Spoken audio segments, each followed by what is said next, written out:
ತರಲೆ ಮಾಡುತ್ತಿದ್ದ ಹುಡುಗಿಯರನ್ನು ಸರಿ ಮಾಡ್ತೀನಿ ಎಂದು ಸ್ವಾಮೀಜಿ ರೂಮಿಗೆ ಕರೆದುಕೊಂಡು ಹೋದ. ರಾಧಿಕಾ ಹಾಗೂ ರಾಗಿಣಿ ಎಂಬ ಅಕ್ಕ ತಂಗಿಯರು ಇಬ್ಬರು ಯಾವಾಗಲೂ ಜಗಳ ಆಡುತ್ತಿರುತ್ತಾರೆ. ಆಗ ಅವರ ತಾಯಿ ಸರಿತಾ ಅವರ ಜಗಳವನ್ನು ಬಿಡಿಸುತ್ತಾಳೆ. ಇವನು ತಂದೆ ಲಕ್ಷ್ಮೀಕಾಂತ್. ದಿನ ಕಳೆದಂತೆ ಅವರಿಬ್ಬರು ಸರಿ ಹೋಗುತ್ತಾರೆ ಬಿಡು ಎಂದು ಸರಿತಾಗೆ ಸಮಾಧಾನ ಮಾಡುತ್ತಾನೆ. ಮತ್ತೆ ಇವರಿಬ್ಬರು ಬೆಡ್ರೂಮಿನಲ್ಲಿ ಮೊಬೈಲ್ಗಾಗಿ ಕಿತ್ತಾಡುತ್ತಾರೆ. ಮರುದಿನ ಲಕ್ಷ್ಮೀಕಾಂತನಿಗೆ ಪಕ್ಕದ ಮನೆಯ ಹುಡುಗ ರಮೇಶ್ ಸಿಗುತ್ತಾನೆ.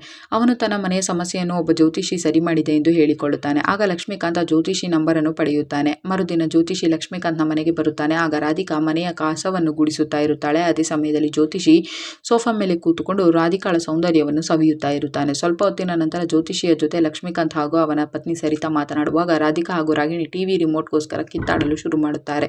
ಒಬ್ಬರಿಗೊಬ್ಬರು ಹೊಡೆದುಕೊಳ್ಳುತ್ತಿರುತ್ತಾರೆ. ಆಗ ಅವರಿಬ್ಬರಿಗೂ ಲಕ್ಷ್ಮೀಕಾಂತ್ ಬೈದು ಕಳಿಸುತ್ತಾನೆ. ನಂತರ ಈ ಸಮಸ್ಯೆಯ ಬಗ್ಗೆ ಜ್ಯೋತಿಷಿ ಬಗ್ಗೆ ಮಾತನಾಡಿದಾಗ ಅವನು ಅವರಿಬ್ಬರ ಜಾತಕವನ್ನು ತರಿಸಿ ನೋಡುತ್ತಾನೆ. ಆಗ ಇವರ ಜಾತಕದಲ್ಲಿ ದೋಷವಿದೆ. ನಾವು ಇದನ್ನು ಒಂದು ಹೋಮ ಹವನ ಮಾಡಿ ಸರಿ ಮಾಡಿದರೆ ಇವರಿಬ್ಬರಲ್ಲಿ ಒಬ್ಬರು ಸಾಯಬಹುದು ಎಂದು ಹೆದರಿಸುತ್ತಾನೆ. ಅದಕ್ಕೆ ಲಕ್ಷ್ಮೀಕಾಂತ್ ಒಪ್ಪಿಕೊಳ್ಳುತ್ತಾನೆ.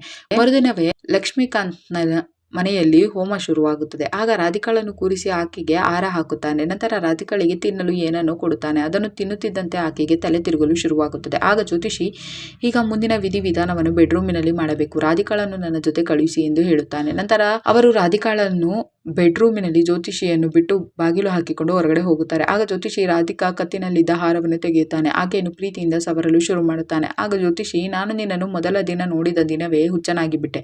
ನೀನು ನಾಚಿಕೊಳ್ಳಬೇಡ ಎಂದು ಆಕೆಯ ಕೆನೆಯನ್ನು ಸವರುತ್ತಾನೆ. ಆದರೆ ಔಷಧಿಯ ಪರಿಣಾಮವೇ ರಾಧಿಕಾಗೆ ತಲೆ ತಿರುಗುತ್ತಲೇ ಇರುತ್ತದೆ. ನಂತರ ಜ್ಯೋತಿಷಿ ಆಕೆಯ ಶೀಲಹರಣ ಮಾಡಿ ಬಿಡುತ್ತಾನೆ. ಎಲ್ಲ ಮುಗಿದ ಮೇಲೆ ಹೊರಗಡೆ ಬಂದು ಈಗ ನಿಮ್ಮ ಮಗಳು ಸರಿಯಾಗಿದ್ದಾಳೆ.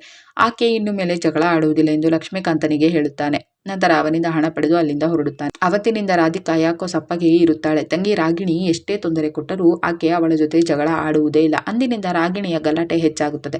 ಆಕೆ ರಾಧಿಕಾಗೆ ಸುಮ್ಮನೆ ಹೊಡೆಯೋದು ತೊಂದರೆ ಕೊಡೋದು ಮಾಡುತ್ತಲೇ ಇರುತ್ತಾಳೆ. ಆದರೂ ಕೂಡ ರಾಧಿಕಾ ಆಕೆಗೆ ರೆಸ್ಪಾನ್ಸ್ ಮಾಡುವುದಿಲ್ಲ. ಮಧ್ಯರಾತ್ರಿ ರಾಧಿಕಾ ಎದ್ದು ಅಳಲು ಶುರು ಮಾಡುತ್ತಾಳೆ. ಆಗ ರಾಗಿಣಿ ಸಮಾಧಾನ ಮಾಡುತ್ತಾಳೆ. ಆಗ ಜ್ಯೋತಿಷಿಯನ್ನು ಮತ್ತೆ ಮರುದಿನ ಕರೆಸಿ ರಾಗಿಣಿ ಕೂಡ ತುಂಬಾ ತರಲೆ ಆಗಿದ್ದಾಳೆ, ಆಕೆಯನ್ನು ಕೂಡ ಸರಿ ಮಾಡಬೇಕು ಎಂದು ಹೇಳಿ ಆಕೆಗೂ ಒಂದು ಹೋಮ ಹವನ ಮಾಡೋಣ ಎಂದು ಡಿಸೈಡ್ ಮಾಡುತ್ತಾರೆ. ನಂತರ ರಾಧಿಕಾಳಿಗೆ ಜ್ಯೋತಿಷಿಯ ಆಶೀರ್ವಾದ ಪಡೆಯಲು ಹೇಳುತ್ತಾಳೆ. ಆದರೆ ಆಕೆ ಮುಖ ತಿರುಗಿಸಿಕೊಂಡು ಬೆಡ್ರೂಮ್ಗೆ ಹೋಗಿ ಅಳಲು ಶುರು ಮಾಡುತ್ತಾಳೆ. ಜ್ಯೋತಿಷಿ ಹೋದ ಮೇಲೆ ತಂದೆ ತಾಯಿ ಇಬ್ಬರು ರಾಧಿಕಾಳಿಗೆ ಏನಾಯಿತು ಎಂದು ಕೇಳುತ್ತಾರೆ. ಆಗ ಆಕೆ ನಡೆದ ಸತ್ಯವನ್ನೆಲ್ಲ ಅವರಿಗೆ ಹೇಳಿ ಕಣ್ಣೀರು ಹಾಕುತ್ತಾಳೆ. ತಕ್ಷಣವೇ ಅವರು ಪೊಲೀಸರನ್ನು ಕರೆಸಿ ಅವರಿಗೆ ಈ ವಿಷಯವನ್ನು ತಿಳಿಸುತ್ತಾರೆ.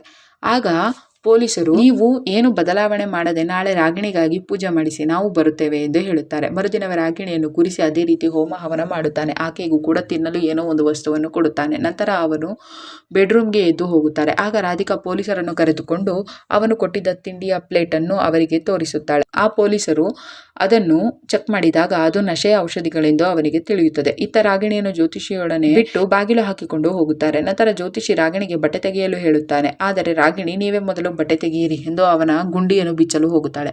ಅದೇ ಸಮಯಕ್ಕೆ ಪೊಲೀಸರು ಎಲ್ಲರೂ ಒಳಗೆ ನುಗ್ಗುತ್ತಾರೆ. ಆಗ ಪೊಲೀಸ್ ನೀನೊಬ್ಬ ಕಳ್ಳ ಪೂಜಾರಿ, ಏಕೆ ಇದನ್ನೆಲ್ಲ ಮಾಡುತ್ತಿರುವೆ, ನಿಜ ಹೇಳು ಎಂದು ಕೇಳುತ್ತಾರೆ. ಆಗ ಅವನು ನನಗೆ ರಾಧಿಕಾ ಮೇಲೆ ಕಣ್ಣಿತ್ತು, ಅದಕ್ಕಾಗಿ ತಪ್ಪು ಮಾಡಿಬಿಟ್ಟೆ, ನನ್ನನ್ನು ಕ್ಷಮಿಸಿಬಿಡಿ ಎಂದು ಕೇಳುತ್ತಾನೆ. ಆಗ ಪೊಲೀಸರು ಅವನನ್ನು ಅರೆಸ್ಟ್ ಮಾಡಿ ಇವನಿಗೆ ಕಠಿಣ ಶಿಕ್ಷೆಯನ್ನು ಕೊಡಿಸುತ್ತೇವೆ ಎಂದು ಅವರಿಗೆ ಭರವಸೆ ಕೊಟ್ಟು ಎಳೆದುಕೊಂಡು ಹೋಗುತ್ತಾನೆ. ಅಟ್ಲೀಸ್ಟ್ ಇವರು ರಾಗಿಣಿಯ ಜೀವನವನ್ನಾದರೂ ಉಳಿಸಿಕೊಳ್ಳುತ್ತಾರೆ. ಕತೆ ಇಲ್ಲಿಗೆ ಮುಗಿಯುತ್ತದೆ. ಈ ವಿಡಿಯೋವನ್ನು ಪೂರ್ತಿ ನೋಡಲು ರಿಯಲ್ ಕ್ರೈಮ್ ಸ್ಟೋರೀಸ್ ಎಂಬ ಯೂಟ್ಯೂಬ್ ಚಾನಲ್ನಲ್ಲಿ ಆಶ್ರಮ್ ಕಾ ಡೋಂಗಿ ಬಾಬಾ ಎಂದು ಹುಡುಕಿ ನೋಡಬಹುದು.